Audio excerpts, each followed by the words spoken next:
에덴 동산에서 아담과 하와가 타락했고 그 타락의 결과로 노동이 주어진 게 아닙니다. 예수님이 이런 말씀하셨죠. 하나님이 일하시니 나도 일한다. 실제로 아담과 하와는 타락하기 전에서도 에덴 동산에서 노동을 했습니다. 일을 했어요. 경작했어요. 그러니까 노동이라고 하는 것은 하나님의 축복이라고 하는 겁니다. 자, 우리 그리스도인들은 대부분 다 일터에서 이제 경제 활동을 합니다. 일주일의 대부분의 시간을 이제 일터에서 보내죠. 돈을 벌면서 보냅니다.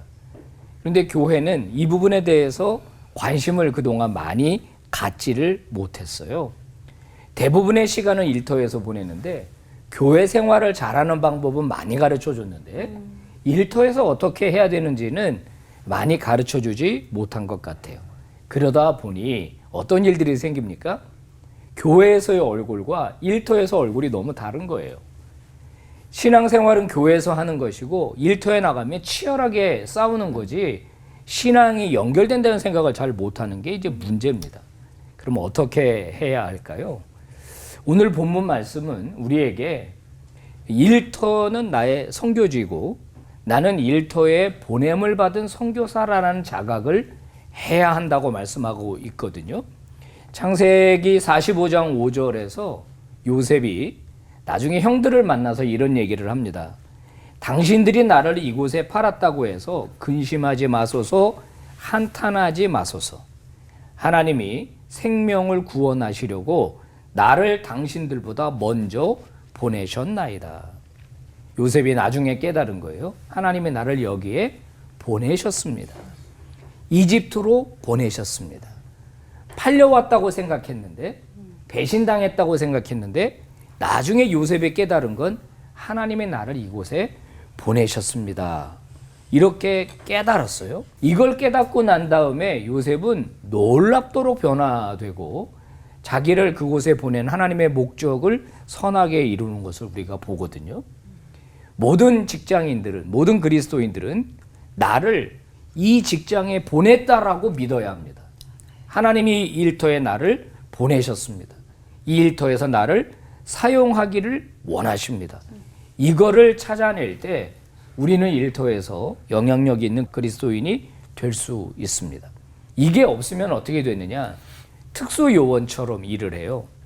일터에서 그리스도인임을 절대로 드러내지 않습니다. 비밀 요원이에요. 들키면 큰일 날 것처럼. 식사할 때도 기도 안 합니다. 들키면 큰일 날 것처럼. 실제로 제가 아는 청년이 회사에서 회식을 했는데 술에 취한 부장님이 야, 이 자식아 마셔. 나도 안수 집사야. 처음 알았다는 거예요.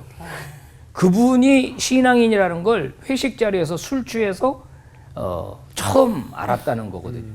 자, 이런 식으로 살아가면은 안 된다. 그래서 나는 일터에 파송받은 선교사입니다. 라는 자각을 해야 합니다. 두 번째는 일터에서 선한 영향력을 끼치는 게 중요한데요. 45장 8절 하반절을 보니까 이런 말이 나옵니다. 하나님이 나를 바로에게 아버지로 삼으시고 그 온 집의 주로 삼으시며 애굽 온 땅의 통치자로 삼으셨나이다. 애굽 온 땅의 통치자로 삼았다. 요셉의 영향력이 이집트뿐만 아니라 주변 나라까지 퍼지고 있습니다. 7년 풍년, 7년 흉년을 예견하고 탁월하게 대처하니까 어떻게 됩니까? 그의 영향력이 흘러가면서 하나님도 영광을 받으시는 거예요. 자, 창세기 41장에서 이집트 왕 바로가 요셉에게 이런 이야기를 합니다. 하나님이 이 모든 것을 너에게 보이셨다. 너같이 명철하고 지혜 있는 자가 없다. 너는 내 집을 다스려라. 내가 너보다 높은 곳은 이 왕좌밖에 없다. 요셉의 영향력을 잘 나타내 주는 말이죠. 그가 얼마나 탁월한지를 알려주는 겁니다. 여러분, 하나님은요, 우리가 일터에서 이런 영향력 있는 사람이 되기를 원하십니다. 일 잘해야 돼요. 탁월한 일을 해 주어야 영광을 받는다는 거예요. 어떤 분이 하나님 앞에서 굳게 다짐하고 술을 끊기로 했답니다. 그러더니 사람들이 점점 관계가 서먹서먹해지는 거예요. 맨날 퇴근하고 술을 하다가. 근데 하나님이 어떤 마음을 주시냐면 술로 하지 말고 밥으로 해라. 그래서 밥을 먹기 시작했다는 거예요. 맛있는 밥을. 내가 이거 성교비 낸다 하는 마음으로 밥을 사기 시작하니까 선한 영향력이 나오더라는 거예요. 안색이 어두운 동료들이 있으면 찾아가서 물어봐야 됩니다. 무슨 어려운 일이 있습니까? 내가 기도해 주겠습니다. 그리고 실제로 동료를 위해서 기도하고 우리가 기도할 때 하나님 또 역사하시잖아요. 누구나 인생에 어려운 일이 있는데 직장에서 자기의 어려운 내면의 문제를 들여다봐주고 기도해 주는 사람이 있다라고 하는 건 얼마나 큰 위로가 되는지 모릅니다. 또 하나님이 기도 응답해 주시면 하나님 살아계심도 함께 경험하게 되는 거 아니겠어요? 일터에서 선한 영향력을 드러내고 누군가에게 영향력을 끼칠 수 있는 사람이라면 하나님이 기뻐하시지 않겠어요? 우리가 교회에서만 신앙생활 잘하는 게 중요한 게 아닙니다. 일터에서 선한 영향력을 드러내고 하나님의 지혜를 흘려보내고 그렇게 살아가는 복된 인생들이 되시기를 예수 그리스도의 이름으로 축복합니다. 아멘. 기도하겠습니다. 하나님 아버지, 우리 그리스도인들이 가는 곳마다 주님 함께 가주시고 저들을 탁월하게 하시고 저들을 뛰어나게 하실 때 저들을 통하여 하나님 영광 받으시고 복음이 흘러가는 통로가 되게 해 주시옵소서. 아멘. 예수 그리스도의 이름으로 기도 올리옵나이다. 아멘. 아멘.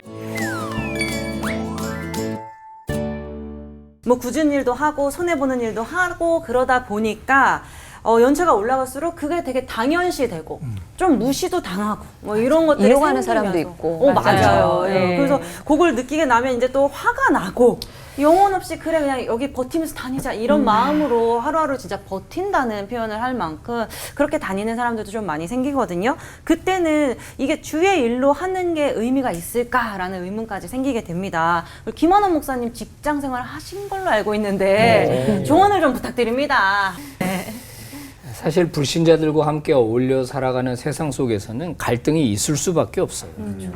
그리고 진짜 뭐라고 그래야 되나 이거 정말 어디 뒤에 데리고 가서 때려주고 싶은 그런 동료나 있고 그다음에 말도 안 되는 일을 요구하는 그런 직장 상사도 있고 그거 당연한 겁니다. 그게 없다고 생각하면 이제 오히려 문제가 있죠. 그러니까 세상은 어그러지고 망가지고 뒤집혔다. 그러니까 이거를 바로잡기 위해서 나를 보냈다라는 생각을 갖는 게 일단 제일 중요한데 이 힘든 거에 대해서 이제 우리 목사들이 잘 못 알아주는 게 이제 문제죠. 그래서 진짜 직장 생활도 안 해보고서 직장에서 일하는 사람들 이해 잘 못 해주고 하는 게 그런 게 문제인데 저는 아까도 말씀드렸지만은 일터를 선교지로 여기는 게 매우 중요한 태도인 것 같아요. 말도 안 되는 인간들이 있는 곳, 그곳에 들어가서 그들과 함께 일해야 할 수밖에 없는 것. 그것이 우리 그리스도인의 숙명이고 사명이다 하는 거고요. 이제 실제로 그렇게 해서 일터를 바꾼 사람들의 이야기는 많습니다. 근데 처음에만 좀 힘들지 어느 정도 인정받고 나면 그다음부터는 좀 쉬워져요. 그때까지가 좀 어려우니까 도망치려고만 하지 말고 그만두려고만 하지 말고 어떻게든 버텨야 되고 바꿀 생각을 해라. 어떻게 그걸 바꿀 수 있을까를 생각한다면 좀 힘든 건 사실이에요. 하지만 더 버티고 이겨내기를 바라는 마음.